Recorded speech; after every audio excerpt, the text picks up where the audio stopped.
Welcome to the Traffic Sales and Profit Podcast. My name is Lamar Tyler. I'm your host, right? And you're in the right spot if you're a Black entrepreneur trying to figure out exactly what it takes to get to your first 6, 7, 8 figures plus in business. Or if you say, man, I need wealth strategies. I need to figure out how I can not get riches, but actually get wealth.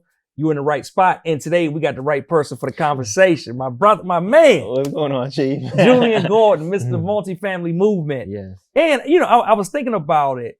First of all, thanks for being here. I'm happy to be here. But I was thinking about it. I think we met, it's probably been more than 10 years ago now. Yeah, blogging conference. Blogging while Brown in Harlem. Shout out to Gina McCauley, right? Appreciate you, Gina. Yes, yes. Man, I got so many great connections from Gina and going to those conferences years ago. But we met then. I remember we connected, and you've done a lot. And just like the decade I've known this dude, you've done a lot, all highly successful at a successful level. So it was hard for me. I was like, man, what do I want to talk about with this guy? But I think what I saw is everything that you do is around people. I can tell you got a heart for people. Yeah. Is around education. You want to educate people and make them aware. And it's always been a mindset component to it. Yeah, always. So for the people that may not know you, can you tell me a little bit about, you know, who you are and, you know, how we got here today? Yeah. So my highest identity is child of God, first and foremost. That's my highest identity above all else.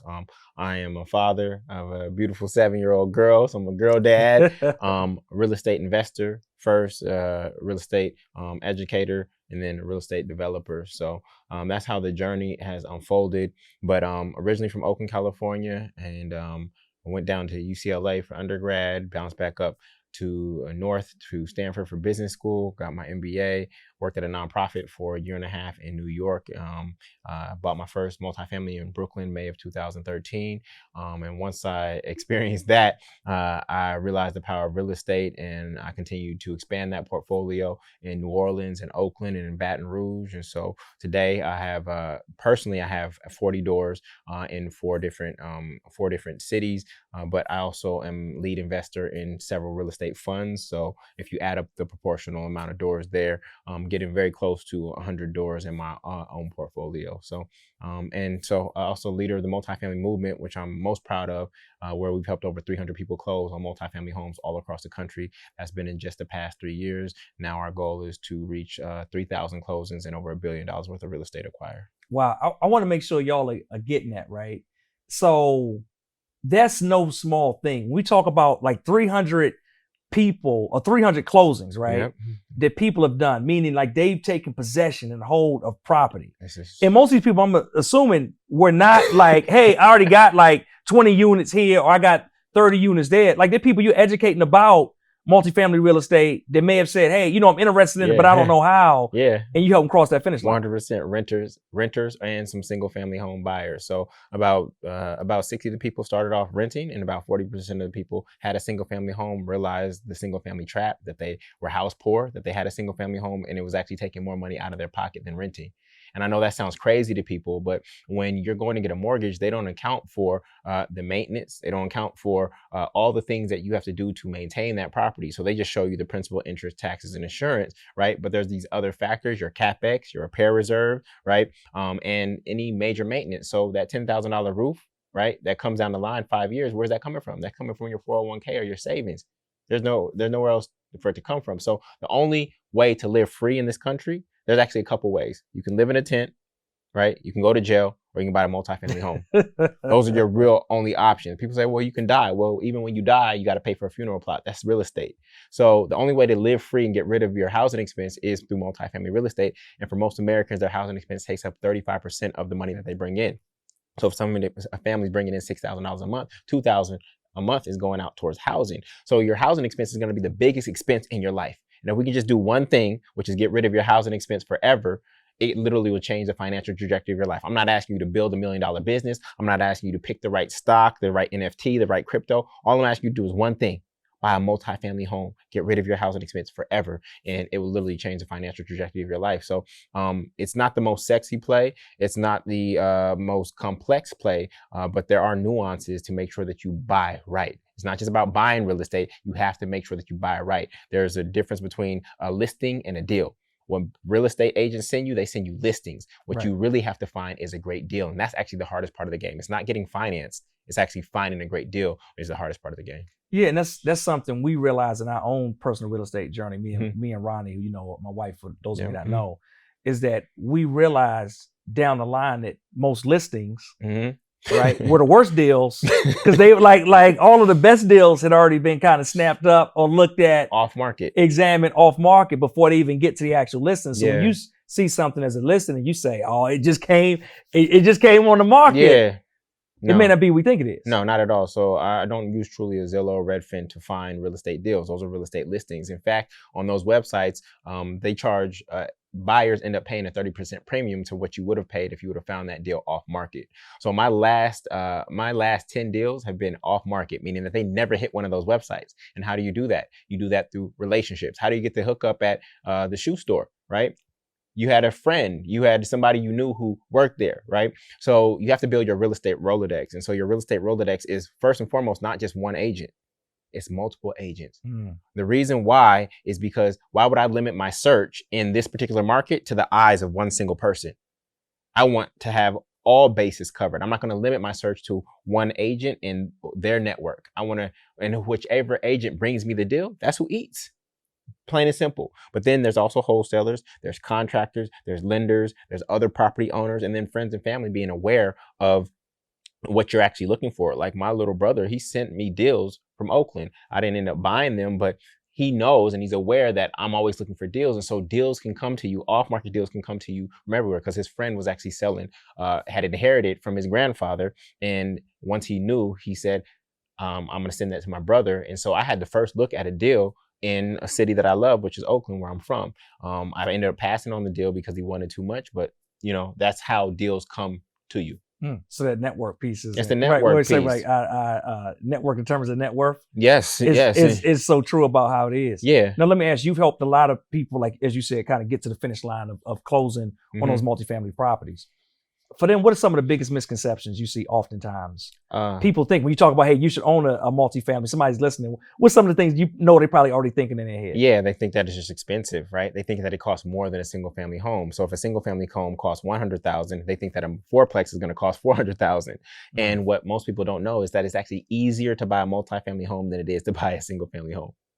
I know that sounds crazy, but here's the reality. So if you go to get financed by a lender will typically finance you for about 6 times what your W-2 income is. So if you're making $40,000 a year in W-2 income, you'll get qualified for about $240,000 of a mortgage, right? But when you're buying a multifamily, this is what most people don't know, is that the lender will give you credit for 75% of the rents that you're going to be getting once you close, and add that to your income today and then qualify you based on that number. So let's say you are in the market for a fourplex and you find a fourplex that has $4,000 a month coming in, right? That's 75% of that is 3,000 times 12 months, which is 36,000. They'll add that 36,000 on top of your W-2. Wow. So that 40,000 plus 36. So now you multiply that by 6 and you're now qualified for $456,000 worth of real estate instead of just $240 when you were going to buy a single family home, right? On top of that, what's beautiful about it is that when you buy right, now you've also gotten rid of your housing expense and you'll never have a housing expense for the rest of your life. And what most people don't know is that it's actually easier to keep a multifamily home than it is to keep a single family home. Because in a single family home, who's there to help you pay the mortgage? If you lose your job, something happens to your income, you get divorced, you end up with a physical disability or mental illness, who's there to help you pay the mortgage? Nobody. Shout out to Key Sweat. Right? I was just thinking that. Shout out to Key Sweat. Nobody. If you have a multifamily home and something were to happen to you over a 30-year mortgage, right? Something were to happen to you, guess what? Your tenants, your renters have been paying that mortgage the entire time. So you still get to keep and control that asset. Whereas with a single family home, there's no external help to come unless you're going to dip into your savings and your 401k to cover that gap. So not only is it easier to buy a multifamily home, it's also easier to keep a multifamily home than it is a single family home. All right. I love it. So I want to go back to you because you said now you own 40 doors directly, not even through the funds and everything. Directly, correct. Just you yourself. When you bought that first one, and the first one was in New York. Brooklyn, New York, May 2013. When you first bought it, was the goal and the mission always that, hey, this is the first and it's going to be expansion from here, or is it just like, hey, this is a good opportunity, or is it just like, I just need some place to live, Yeah. and this is available? How did that look? Great question. So, most of us read Rich Dad Poor Dad, right? Exactly. And the thing about it is, I read that in college, and 40 million people have read that book, but 40 million people have not bought real estate, right? Correct. So there's a knowing doing gap there. But I knew that I was going to buy a multifamily home first, period. Why? Because my mother, who was a doctor, had great active income. She ended up dealing with a mental illness and an addiction. And as a result, she lost her license and she ended up losing that home.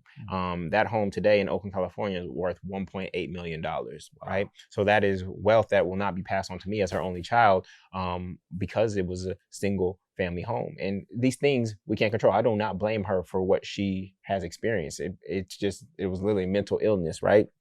And so I knew after experiencing that was my first taste of real estate, right? And it was a sour taste. And so after experiencing that, I just knew that I was buying a multifamily first. And so I was literally renting on Fulton Street in Brooklyn, New York. I was walking to the post office one day to ship out some books, and I saw open house sign with balloons. I walked around the corner, and literally the property that I ended up buying shares a backyard with the property I was renting. So I was renting on the second floor on Fulton Street, and my office was looking at this property the entire time, right? And so once I saw that opportunity, I went through the financing process that day, and that property was mine. I had no clue that it would unfold into what it has unfolded into today. But the moment you go from paying expensive rent in Brooklyn to being paid expensive rent in Brooklyn, it changes everything. You're like, wait a second. I went from paying to live to now being paid to live. And so obviously when it came to scaling the portfolio, when you're buying your second one, the first one can be 0% down to 3.5% down. 0% down would be through a program called NACA. Okay. 3.5% down would be through the government's FHA program. But when you're buying the second one and it's non-owner occupied, right? Unless you're using FHA another time, and most people don't know that you can use, there's 5 ways to use FHA twice. But if you're buying the second one and it's non-owner occupied, it's going to be 25% down. So for me to put 25% down on another property in Brooklyn, that's $1 million. That would have been $250,000 that I would have had to have in cash on hand. Yep. So I knew that in order for me to scale my portfolio, I was going to have to find a smaller, less expensive market. And I had fallen in love with New Orleans. I traveled there as a speaker many times to speak at colleges there and for conferences. And I saw what was happening there, especially after Katrina. And I decided I wanted to preserve the culture there. New Orleans is the most Black, culturally rich city in the entire world. Like, you feel like you need a passport when you land in New Orleans. I was traveling all over the country. Everything else was vanilla, same Panera Bread, same Ross, whatever, you know. Right. But when you land in New Orleans, it's different. And so I knew I wanted to be a contribution and preserve the culture that was in that community. So I started investing from a distance while living in Brooklyn, in New Orleans, buying duplexes, buying fourplexes from a distance. Ultimately, I moved to New Orleans, right? And I scaled my portfolio a lot more once I was there. And that's how I started building up and getting beyond just the residence that I was in, but having a portfolio. That first property is key. Buying that first property right is key. And buying right means that, one, that there's built-in equity into the property the moment you purchase it, right? Okay. So that means that you locked in the contract at $400,000, but it appraised at $430,000. So you're already winning just off the buy. Then there's at least 12% cash on cash return. That means that your money is doubling every 6 years. And then finally, that there's definite appreciation potential based on the 33 signs of gentrification. So those are the 3 criteria for what it means to buy real estate in the right way. I love it. So as you're talking about, getting a hold of that first one and seeing the opportunity and expansion. I love what you said about New Orleans too. I totally agree with that. Yeah. I had someone one time from outside of the country that was coming in, and they were like, hey, like, what are the places in the United States I need to visit? Mm-hmm. And I said, a lot of the United States is the same. I said, it's only like, it's 3 or 4 places that's different. Yeah. I said, New York is different. Yes. I said, Miami is different. Yeah. It's like culturally, like when you get there, the building structures, the core, is different, yeah. Right? New Orleans is one of those places. It is. It's different. I said Vegas is different in a kind of like an amusement park. Correct. kind of way, but yeah. But like that. But I love what you said about looking there. I feel like a lot of times too many people are trapped by their zip code. Yeah. And I'm originally from the DC area and I live in Atlanta now. So you could be in somewhere like New York, DC area, the Bay Area, yeah, where you say, well, it's too expensive for me to get into real estate. Yeah. But that doesn't mean it's too expensive everywhere. And a lot of times I talk to people from California, for instance, they would be shocked that you can go to another state and pick up a duplex, maybe a quad for $100,000, $150,000. They're like, where I live at $100,000. Don't get you anything, right? You know, won't get you anything at all. So how Yeah. important is it for us? Or like, is it possible? Is it not possible? Is that hard for your average person listening to get something that's not in their area? No, it's not, because we do it with stocks all the time, right? You own Amazon stock and never been to Seattle. That's You own good. Nike stock and never been to Oregon. So your money does not have to work in the same city as you do. We've like it. restricted our real estate search to where we can drive and when we can go to open houses. But when I bought my property in Oakland, I've never set foot in my property in Oakland, right? But I knew the neighborhood, I knew the numbers, and I had an agent on the ground that I trusted. I bought that property for $480,000 in November 2017. January 2021, it had appreciated to $730,000, right? This is the power of knowing this methodology and knowing that your money does not have to work in the same city as you do. It frees you up to invest anywhere where you go. So people ask me all the time, Jullien, what are the great markets to invest in? I don't give people a list of cities. I say the first market you should try to invest in is where you live. That's going to be the easiest, right? Because you're physically there. It's also going to eliminate your housing expense. The second market I encourage people to invest in is where you're from. I'm from Oakland, so I decided to invest in Oakland. I wanted to make sure that Oakland had Black ownership, because I already know the gentrification or what I actually call colonization is happening there. Then invest wherever you want to be a contribution. I wanted to be a contribution in New Orleans, so I invested in New Orleans. And then the fourth place I tell people to invest is wherever you can make money. I've never invested particularly in that way. I've invested in the first three ways. So that is the order that I encourage people to look for. And so some people are now living in big cities, but they're actually from some small city in Arkansas. Right. Take that big city income, right, and that capital and deploy it in a smaller, less expensive market where the cost base is going to be a lot less than what you're paying for housing where you are. And so now your money is multiplying in that way. And it's a really powerful way to get your money to work for you without you working for it. I love it. And many times those small cities are the ones that's next. They're the ones that's bumped, like a Huntsville, Alabama, or some of these other places where, you know, the first people with the insight on those places are the people from those places. Exactly. And I felt like even in me and Ronnie's journey, so many times we would see opportunities that we knew something would blow. Like we know when they building that, you know, that development over there, yeah, it's going to be worth way more, but we never took advantage of it. Yeah. We never got started. Yeah. You know, for people that are listening and they need to just get going, because you talked about the importance of that first deal. Yeah. Like what is it that gets them from, okay, I read Rich Dad, Poor Dad, to actually like, I'm taking the steps to actually become an owner? Right. Well, real estate, it's a game where you have to play it. You can't read about it.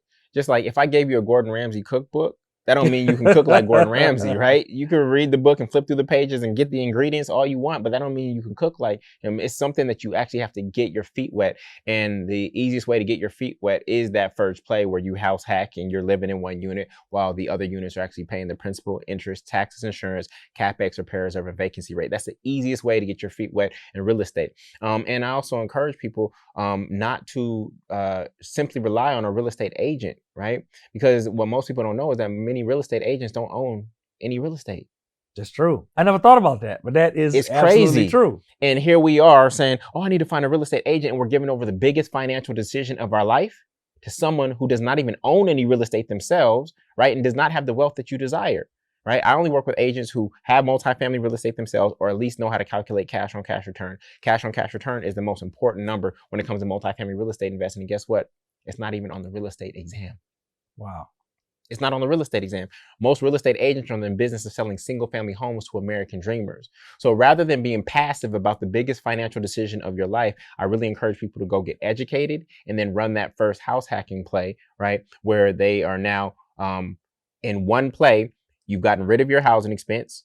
You now have an asset. You're now generating passive income. You now have tax savings, right? All in one single move. Right? There's no other asset that you can buy that can do all of that for you. Like you cannot live in your stock portfolio. That's true. Your stock portfolio is not going to eliminate your housing expense. And so this is the power of this initial play. And then from that initial play, it actually frees you up to dabble in any other asset classes that are out there, like stocks, crypto, etc. But make sure that you have this foundation set. This should be the first business in any family. You know, that's good. I found that over the years, I became real good at making money, right? Mm-hmm. But what I realized is that when it came to building wealth, is a different education. Yeah. in my mind, in my early days, I thought it was all the same thing. Yeah. But I think it's two totally different things, which is why you see people that make a lot of money, but still unable to actually generate wealth. Yes. Or years later, that money's gone and they have nothing to show for it. Yeah. Because being able to generate wealth through vehicles like real estate, being able to then protect it and pass it on, is an entirely different game. 100%. Something else that I know you do, right? As we get beyond, okay, I got my first multifamily, or, you know, I'm in some type of other real estate. What I love is that there are other many ways people can invest in real estate. Yes. And you guys through Buyback Baton Rouge, right? Mm-hmm. You had a whole nother vehicle where people could invest in an entirely different way. And it may be something that our community oftentimes isn't familiar with. Yeah. Can you talk about that? What that's like, what you guys are doing, you know, how people can invest in funds, what all that looks like? If you're a 6 or 7 figure entrepreneur, a Black business owner, and you don't know where to go, if you feel like you're alone, if you feel like you don't have anyone to talk to that gets how you feel or gets the pressures of being a business owner in today's climate, guess what we do? I want to introduce you to the Traffic Sales and Profit Mastermind. Now in the TSP Mastermind, we have a 12-month program that's going to help you reach your next 6, 7, or 8 figures in business over the course of a year. Now, along that year, we have one-on-one coaching, we have accountability, we have community, we have live events, and everything you need in order to reach the next level.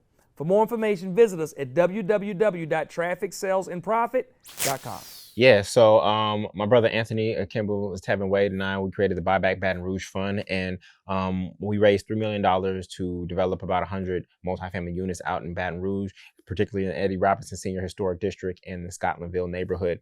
And basically we crowdfunded, right? We we went through the SEC process to create a Reg CF crowdfund, and we were able to market online and bring in investors. Our minimum capital requirement was $1,000. So for some people, their blockage to real estate, their perceived blockage is that, oh, my credit is low and I don't have a lot of savings. And those are not reasons to not invest.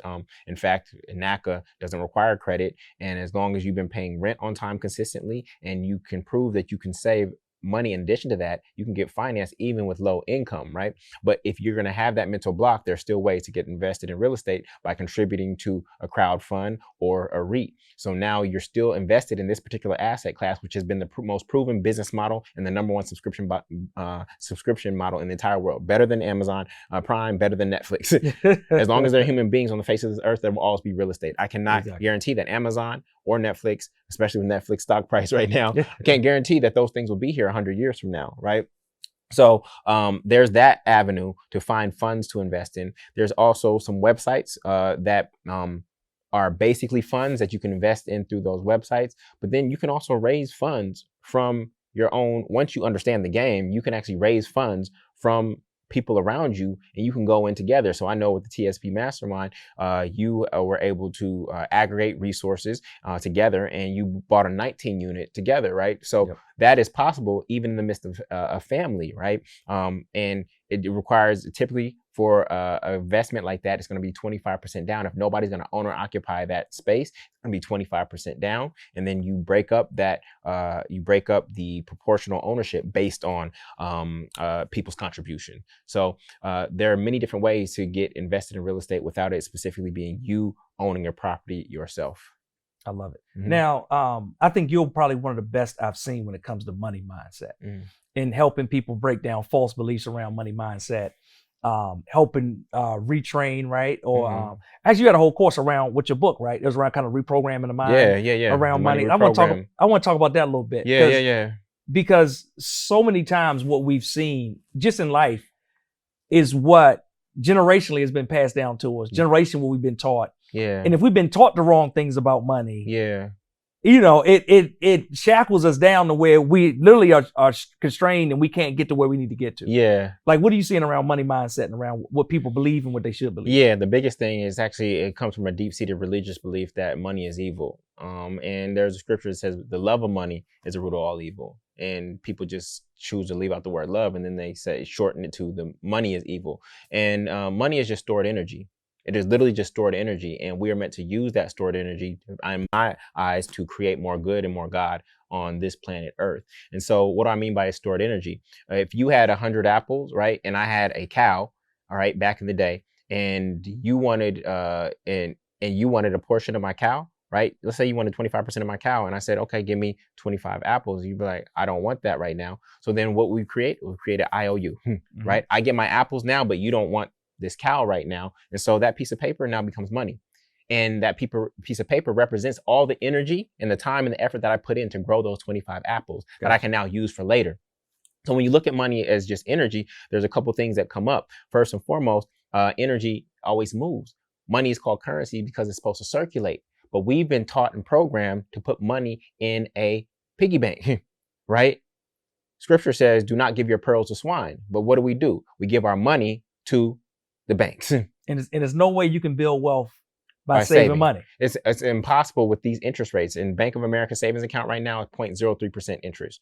So if you use a rule of 72 divided by 0.03 means that it'll take you 2,400 years to double your money in a savings account. 2,400. And that's before inflation. I mean, that doesn't rule in. That doesn't even account for inflation. So with a multifamily real estate investment, the minimum cash on cash return that we're looking for is 12%. 72 divided by 12 means that your money is doubling every 6 years, in addition to all the tax benefits, the appreciation, you living for free, etc. So we've been taught to go chase the highest paying job, right? We're paper chasing, but many people don't know that cash is the lowest yielding asset in the entire world.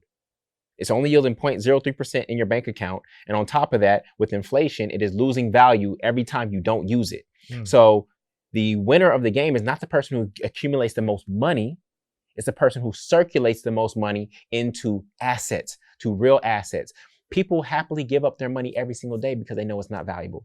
People are shopping on Amazon right now. They just got paid today and they're shopping on Amazon right now. People are always looking for ways because they know that this piece of paper is inherently not valuable. You cannot eat it. You cannot drink it. You cannot keep yourself warm with it. You know you have to exchange it for something more valuable in order to enjoy your life. And so we don't just exchange. We never spend money, right? When you spend money, you end money. We want to invest money into ideals, ideas, individuals, institutions, right? And investments that we believe are going to return that money, right? When something circulates, it returns to point of origin. And so when I release money, I release it, and in God I trust. And then when it comes back to me, in God I trust it. But some people have made money their God, right? It says in God we trust. Some people have made money their God, and so they hoard it.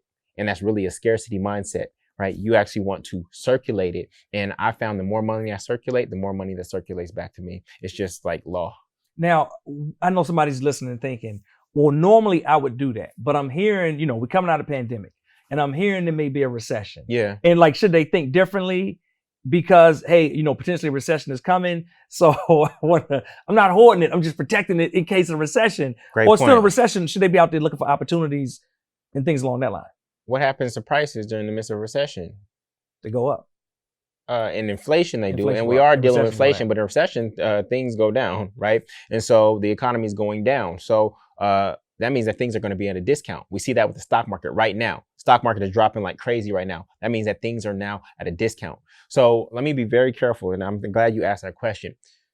Once you've established your emergency fund, okay, right? Your emergency fund based on your risk tolerance should be 3 months of expenses, 6 months of expenses, or 12 months of expenses, right? Based on your risk tolerance. I'm okay with operating at 3 months of expenses. I know that I can get back on my feet in 90 days because of the knowledge that's in my head, right? But for somebody else, that might be, I need to have 12 months. Now, if you need 12 months of emergency fund and your cost of living is $5,000 a month, you have to save up $60,000. That's $60,000 that's not working because you have it stored. It's actually losing value due to inflation and you're not earning anything in terms of interest. But if that's what you need based on your risk tolerance, be honest about that. Stack your emergency fund. Now, anything above that $60,000, it needs to be in motion. You need to be making those dead presidents work for you, right? And so we are always looking for opportunities. In the midst of a recession, I know that people are going to get foreclosed on.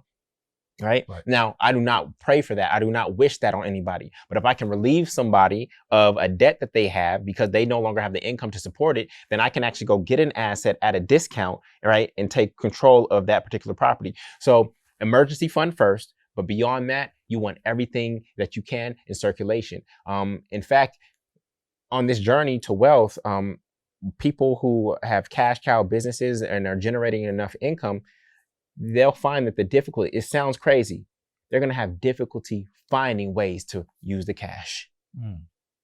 I know for some people that just sounds far-fetched, like I always find, no, once you have enhanced your cash basis, right? Your responsibility, one, was to make the cash, right? To make the money. But then the second responsibility that most people fail at is making the money then work for them. Correct. My employees are Washington, Franklin, Hamilton. Those are my employees. But a lot of people, their employees are just lazy, just sitting there in a bank account doing nothing. Your responsibility is to make them work. And so there's many different asset classes. I encourage people to identify one or master one asset class. For me, I chose multifamily real estate, and then a second master asset class as to diversify. There, right now in this social media era, people are like, oh yeah, you should go get a truck, then you should go get a multifamily home, then you should have a Turo car, then you should do this, and then you should do this, and then you should do this. And what you'll find is that your energy is split and that you have no control over your investments. You are supposed to be a steward of your money. And when you get scattered in that way, there's no way that you can master all of those. The reason those people are winning is because that is their full-time lifestyle. Exactly. Right? And so please do not compare your results to somebody who does that full time, right? So I encourage people to identify one or two asset classes that they're going to depend on, and not get too scattered when it comes to deploying the rest of their money after their emergency fund. That's good. I talk about that with entrepreneurs a lot of times. I call it fracture focus, Mm-hmm. because as entrepreneurs are creatives, whether they know it or not. Yeah. So they always have all these different ideas. Yep. And then I tell them the hardest thing is once they make money, because once they make money, it's easy to go and make more. So then, like I say, hey, the hardest part for many people getting to a 7-figure business is because they got too many 6-figure businesses. And they create a 6-figure business. Yep. And then they say, now I got the form, they go make another one, they go make another one. But like you said, because their focus is fractured across all these different businesses, they can't devote the time to one to really build it up the way it should go. Yeah. And then the same time that they're going through this and they're struggling with this internally, everybody from the outside is talking about multiple streams of income. You need multiple streams. Yeah. But what I've been calling is multiple streams of struggle. Because really, none of the streams can really amount to enough. Oh my goodness. So that, they can sustain me. Right. So right. that, I can start working, like you said, my employees get off the bench and start working for me. Yeah. But instead, like now I'm trying to manage all these different things and doing none of it well. Yeah. Yeah. It's actually easier. Like even the sun's energy, right? Dispersed energy is weaker than focused energy. So the sun's energy is dispersed. This is why it doesn't burn us. But a laser, right, could actually pierce right through you because it's focused energy. And so when it comes to streams, you don't need multiple streams. You actually need a Nile River. You need a Nile River. And then from that Nile River, there's outlets that channel this energy, this currency to other aspects, but you actually need a Nile River. That's going to be the best. When you look at Elon Musk, when you look at the world's wealth of these people, they have a Nile River, and then their secondary or tertiary asset classes are these other things. But they had a Nile River first. They weren't trying to do all at the same time. Even if we go to Jay-Z, Jay-Z's Nile River was Rockefeller Records. Then it became Rockaware, Spotted Pig, 4040 Club, Tidal, etc. But his initial Nile River was Rockaware. If he would have tried to start all of those things at the same exact time, he would have failed. And he mastered that initially. Yes. Not only did he mastered it, he not just mastered the music, he mastered the business, he mastered the relationships. Exactly. So then all of that, by having the expertise, the relationships, the capital now, made it exponentially easy to do those different things down the line. 100%. And so for many people, what people fail to realize is that success is boring. Wow. Talk about it. Right? To master something, to do 1,000 layups, that can get boring, right? You're going to get good at it and you're going to start making 100% of them, but that can be boring. And so at that stage, you have to go into depth, right? And this is where your creativity actually has to come in. Your creativity should not go to another idea. It should go to, how do I get more creative about what I'm doing? So for instance, when you look at old NBA videos, how do they used to dribble? They used to dribble like this with one hand. They weren't even using both hands. They weren't going between the legs. There was no turnarounds. So somebody got bored with this form of dribbling and said, I'm going to get more creative with how I can move this ball as long as it's within the guidelines or the rules of this game. And so now you see amazing plays, but what they were doing in the past, it was the same game, same exact rules. But somebody said this way of playing is boring. So in the same way, as you get more and more successful, because you're running the same play over and over and over, you're doing the same layup over and over and over. You have to get creative. Like, okay, how do I do an under the rim layup? How do I do a hook shot? How do I get more creative and deeper into what I'm doing? What I've seen with you in TSP is you've gotten deeper and deeper and deeper. You're always adding a new component here and there, but you're not going and creating something brand new. You're just pouring that creativity back into the original idea, and that's where the fun is, and that's where the expansion actually comes. And really, creativity, when you pair an existing idea with a new idea, that's where emergence occurs. And that's where, and when you see something new emerge because of you pairing an idea that you got from the food industry into TSP, or an idea that you got from the tech industry into TSP, all of a sudden, like, it gets exciting again because you're seeing new emergence and new growth, but it's all within the same Nile. It's all being sourced by the same Nile River. I love, man, you don't, I had someone ask me a week or two ago, they said, Lamar, like, what are you working on now?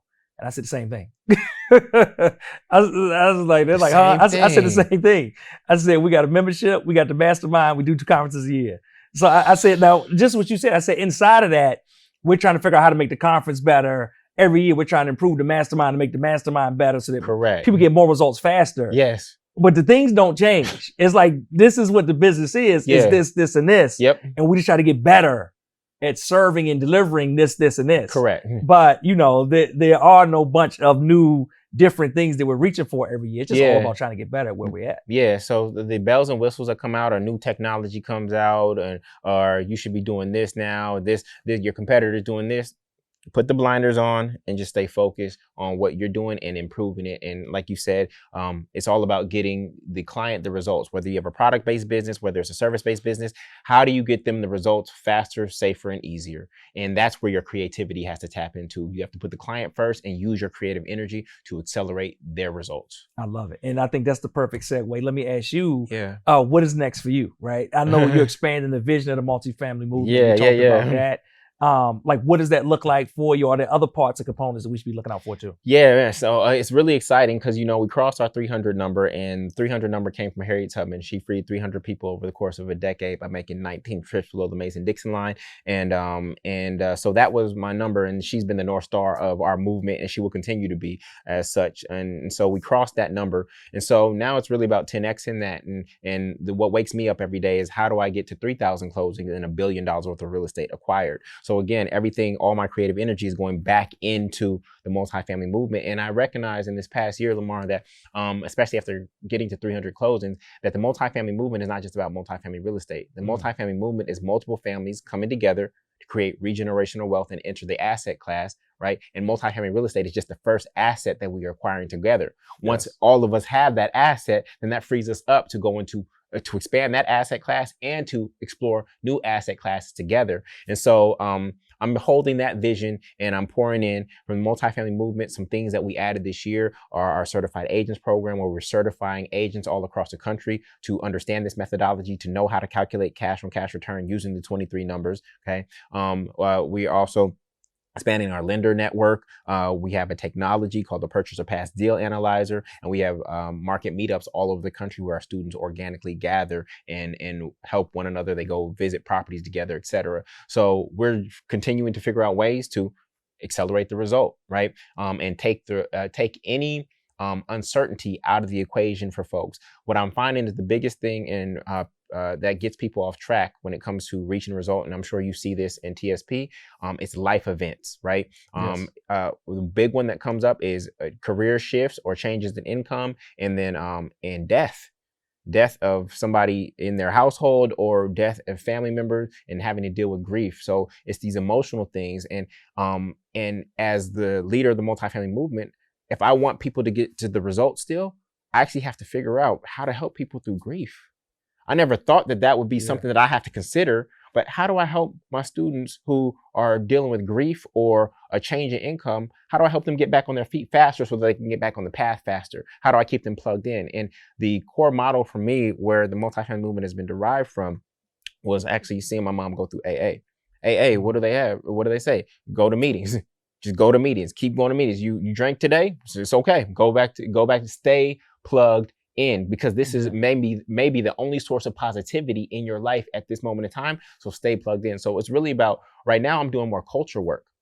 culture work, not only within the team, right? I'm hiring, but culture within the members. How do we, for lack of a better word, indoctrinate people into this culture of success, of supporting one another, of sharing, of uplifting, of encouragement, of positivity? How do we, when somebody comes into the family, how do we educate them on that culture, and how do we preserve that culture, and how do we get the organization and the membership to a point where that culture is happening naturally, right, without even external influence or guidance necessary? So this is some of the thought work that I'm doing at this level, at this stage, and at this size of the movement.